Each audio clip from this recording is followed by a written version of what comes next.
चार भिंतींच्या सुरक्षित घरामध्ये राहून बोलणं खूप सोपं असतं सर, पण जेव्हा गळक्या झोपडीत राहावं लागतं ना, त्यावेळेस तुमचे विवेक आणि विचार डोक्यावर छप्पर धरत नाहीत.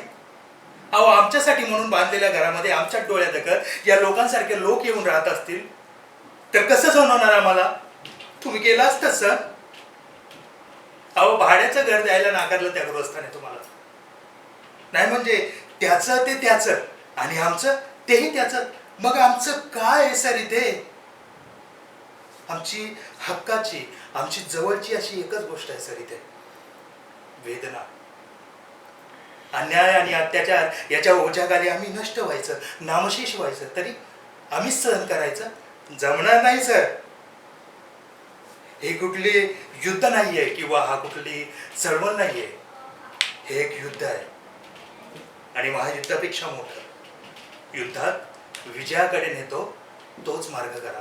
मला माझा मार्ग सापडलाय सर. मला तुमच्या मदतीची गरजही नाहीये आणि अपेक्षा नाही. Attack it's best defence. येतो सर.